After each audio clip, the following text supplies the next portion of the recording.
संदेश झूठ से हटके। सीधा सीधा सा एक सवाल है कि विशेष सत्र तो नहीं बुलाया, लेकिन मानसून सत्र बुला लिया। इसे भी छोड़ो, बुला लिया जो किया, लेकिन ये जो दो शब्द हैं राहुल गांधी के, उससे इतने बेचैन क्यों हैं? कह रहे हैं देश का अपमान कर दिया, सेना का अपमान कर दिया। और क्या सवाल पूछना देश और सेना का अपमान है? क्या देश के प्रधानमंत्री स्वयं को देश समझते हैं? वो प्रधानमंत्री हैं, आदर करते हैं हम प्रधानमंत्री का, पद का, लेकिन क्या वो देश है? फौज की वर्दी पहन ली, कभी पोस्टर लग गए तो क्या वो सेना हो गए? सेना का अपमान कहाँ कर दिया? सेना तो हम सबकी हम सब उसके प्रति कृतज्ञ हैं। क्यों इतना परेशान और बेचैन, इतनी घबराहट क्यों है विपक्ष से और खासतौर से राहुल गांधी से? देखिए, मुझे लगता है कि जो बहुत कमजोर व्यक्ति होता है वो सभी से डरा करता है, और वही हालात हैं आज। असल में नरेंद्र मोदी, बड़ा ईमानदारी से कह रहा हूं, इस देश ने शायद दुनिया के इतिहास का इतना कायर प्रधानमंत्री कभी हुआ नहीं होगा। तो नरेंद्र मोदी को मैं बार बार यही बात कहता रहा हूं, और मैं ऐसे नहीं कह रहा हूं। मैं नरेंद्र मोदी को तब से जानता हूं जब नरेंद्र मोदी संगठन मंत्री थे, वो भी प्रदेश के। तो साहब उस समय से जानता हूं, वो आदमी इतना डरपोक है, कुछ कहना नहीं। वो सिर्फ ड्रामे कर सकता है आठ भीड़ के साथ में, और उसके साथ में देख के छाती फुलाएगा, बाकी कुछ है नहीं। पहली बात। दूसरी चीज मैं ये कहना चाहूंगा कि नरेंद्र मोदी क्यों अपने आप को भारत बताना चाह रहे हैं? भाई नरेंद्र मोदी हो तुम भारत नहीं हो, तुम देश नहीं हो।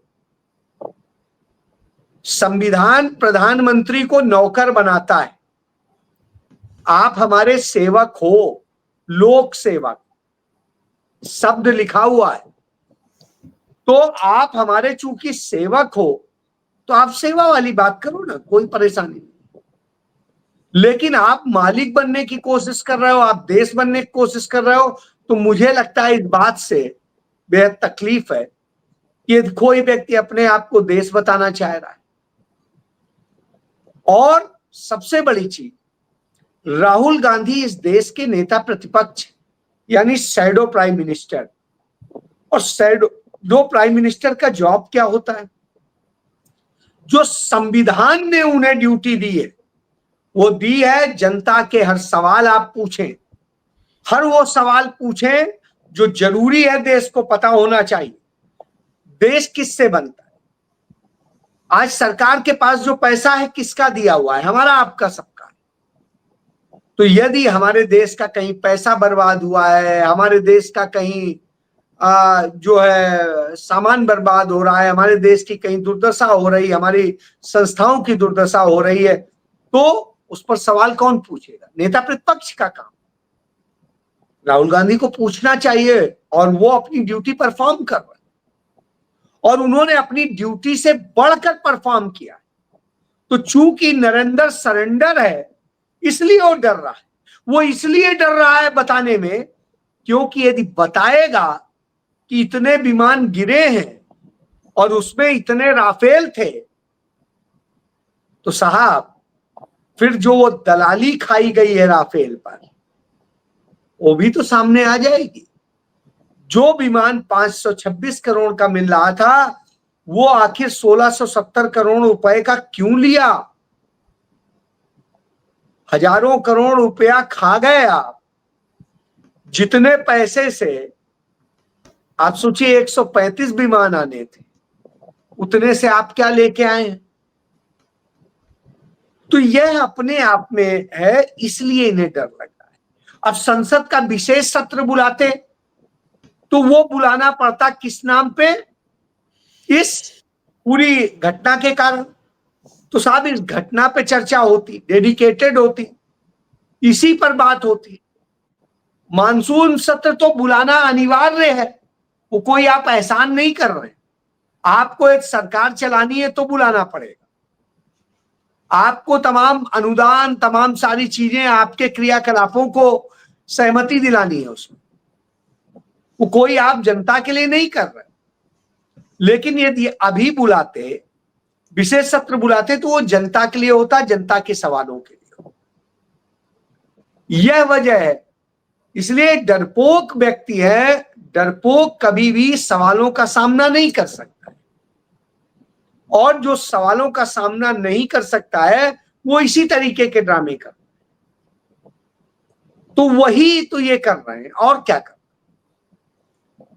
तो आप यह जान लीजिए कि असल में नरेंद्र मोदी सिर्फ और सिर्फ ये ड्रामे करके ये दिखाना चाहते हैं कि नहीं हम हैं।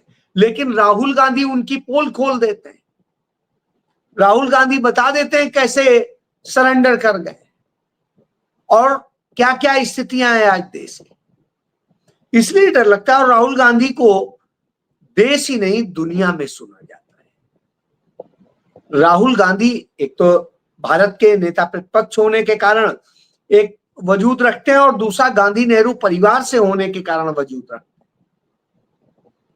आप सोचिए ना, जिनके परिवार के 3-3 लोग प्रधानमंत्री रहे हों, जिन्होंने और तमाम प्रधानमंत्री दिए हों, तो उनकी हैसियत क्या होगी। यहां आदमी छोटे से कुर्सी के लिए न जाने कितने कुकर्म कर डालता है, और उनको किसी चीज की परवाह नहीं है, तो ऐसे व्यक्ति से आप मुकाबला नहीं कर पाएंगे। नरेंद्र मोदी कुर्सी पे बने रहने के लिए हर कुकर्म कर रहे हैं।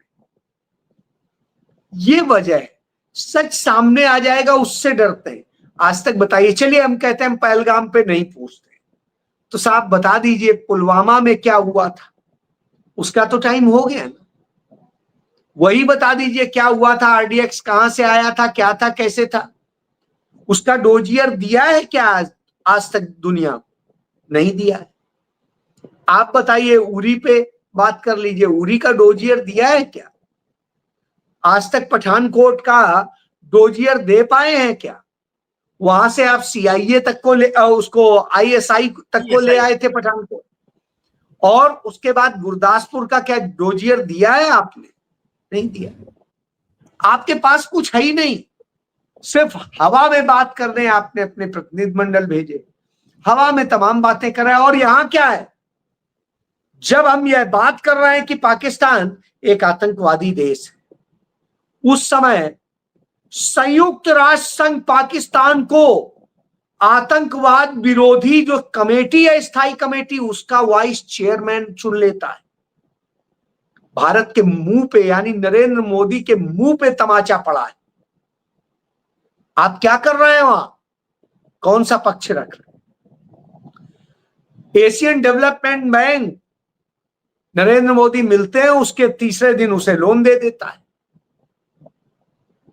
अब आप देखिए, तो फंड, उसे पैसा भी मिल रहा है, आईएमएफ पैसा दे रहा है, अमेरिका पैसा दे रहा है, चाइना हथियार दे रहा है, सारी चीज दे रहा है, तमाम देश उसके साथ दोस्त बन के खड़े हो जा रहे हैं। पार्टनर का, स्ट्रेटेजिक पार्टनर कह देता है रसिया। हो कहां यार, आपने देश का बेड़ा गर्क कर दिया है। आपके अड़ोस पड़ोस में नेपाल हो, भूटान हो, बर्मा हो, मालदीव हो, श्रीलंका, कौन आपके साथ खड़ा है भाई? और वो सब चाइना को सपोर्ट कर रहे हैं। चाइना भारत की सीमा से 12 किलोमीटर पे बांग्लादेश में उस पुराने एयरबेस को, जो सबसे ज्यादा सामरिक दृष्टिकोण से महत्वपूर्ण है, उसको डेवलप कर दे रहा है। आप कहेंगे क्या? आज आपने देश को बर्बाद कर दिया है। राहुल जी ने संसद के अंदर इन सारे सवालों के जवाब दिए थे और कहा था कि नरेंद्र मोदी यदि ये सुधार लें तो देश बहुत बचेगा और तभी आगे बढ़ेगा। उन्होंने चाइना की जिस तरह से वो खेल कर रहा है वह भी बताया था कि कैसे उसे अलग रखने की जरूरत है और क्या है। राहुल गांधी ने मेक इन इंडिया की वास्तविकता बताई थी और कहा था यदि इसको कर ले तो आज हम ताकत हो जाएंगे, तो दुनिया हमारे आगे झुकेगी। राहुल जी ने बताया था कि इस देश के अंदर रोजगार में और जिस तरह से उसको यदि मारा जा रहा है, यदि उसको हमने नहीं संभाला तो ये बहुत बुरी स्थितियां होंगी। और राहुल जी ने पाकिस्तान को जिस तरह से मदद मिल रही थी उन सबको लेके क्या रणनीति अपनानी चाहिए। असल में हमने देश के ऊपर एक पालतू बोझ पाल लिया है। हमें जरूरत थी एक राहुल गांधी जैसा नॉलेज वाला व्यक्ति, हमें जरूरत थी जो इंटरनेशनल रिलेशन को समझता हो, जो पॉलिटिक्स को समझता हो इंटरनेशनल को, जो इकोनॉमिक्स को समझता हो, जो अर्थव्यवस्था को समझता हो और जो वास्तविक समस्याएं समझता हो, सोशियो इकोनॉमी को समझता हो, सोशियो स्ट्रक्चर को समझता हो। असल में सिर्फ 56 इंची विश्व गुरु, इससे कोई विश्व गुरु नहीं होगा भाई। आपको नहीं है नॉलेज, कोई बात नहीं, ये कोई बहुत बड़ी बात नहीं है। हर चीज का नॉलेज किसी को भी नहीं होता, अकबर को भी नहीं था, तो अकबर अपने चारों तरफ नवरत्न रखता था। वो नवरत्न कोई रत्न नहीं थे, विद्वत्ता के रत्न थे। साहब, आप नेता प्रतिपक्ष को बुलाते, सादर आमंत्रित करते और कहते राहुल जी आज कंट्री की बात है, चलिए हम लोग बैठ के नीतियों पे चर्चा कर लें और कैसे कैसे होगा, और उसके बाद में उसे कर देते। राहुल गांधी दौड़ के बताते, क्योंकि देश और देशवासी उन्हें प्यारे। लेकिन अपने घमंड में एक मूर्ख आदमी इतना पागल हो जाता है, आत्ममुग्धा का शिकार हो जाता है कि वो अपने आप को ही सब कुछ। हम 4 लोग बैठे हैं, मैं सोचूं मैं ही सबसे बड़ा हूं तो शायद मुझसे बड़ा गधा कोई नहीं हो, लेकिन हमारे साथ में जो 3 और लोग बैठे हैं वो भी विद्वान और मुझसे कम नहीं है, मुझसे ज्यादा हूं। मैं अपनी बात तो कह सकता हूं, लेकिन संभव है मेरी बात में भी बहुत सारी कमियां हो, उसे डॉक्टर रवि दूर करें, प्रफुल्ल जी दूर करें, आप दूर करो। कोई परफेक्ट नहीं होता है। तो मैं समझता हूं इस बात को अच्छे तरह से समझने की जरूरत है, लेकिन फिर मैं वहीं आता हूं, आत्ममुग्धा का शिकार है। अपने आप को बस जो करते हैं, कौन करता है? मोदी जी करते हैं। अरे भाई, कैबिनेट करती है फैसले, और ये मोदी जी ही करते हैं, सब प्रधानमंत्री करते हैं। तो पंडित नेहरू के समय का क्यों कहते हैं कि ये नहीं वो तो पटेल ने किया था, वो लाल बहादुर शास्त्री ने किया था, वो इन्होंने किया था, उन्होंने किया था। अरे भाई, लीडरशिप होती है और कलेक्टिव वो होता है। लेकिन मुझे लगता है हमारे देश के लिए दुर्भाग्य है कि हमें ऐसा प्रधानमंत्री देखना था जो देश के लिए ही असल में डिजास्टर हो गया है, और जिसको देख करके लगता है कि जिसने यही सोच रखा है कि देश का बेड़ा गर्क करना है, तो साहब वही सामने है। तो इसलिए मेरा यह मानना है कि ऐसे व्यक्ति से यदि देश को छुटकारा मिले तभी कुछ होगा, नहीं तो शायद बुरी से बुरी स्थितियां होंगी। आज हमारा बस भाग्य एक ही है कि हमारे पास में बहुत काबिल नेता प्रतिपक्ष है। इस कारण से थोड़ा बहुत मुद्दों को लेकर के लड़ाई हो जा रही है, नहीं तो ये आदमी पाछे पछताता है और बाद में वही करता है, लेकिन तब तक मरवा देता है। चाहे आप देखिए नोटबंदी को लेके हो, जीएसटी को लेके हो, कोविड को लेके हो, और दूसरी नीतियां, सब में इसने बर्बाद किया है। किसानों को लेके हो, तो सब मनमानी में, आत्ममुग्धा में ये करता है, और अडानी अंबानी का नौकर है, इसलिए उससे आप कोई उम्मीद ना करें।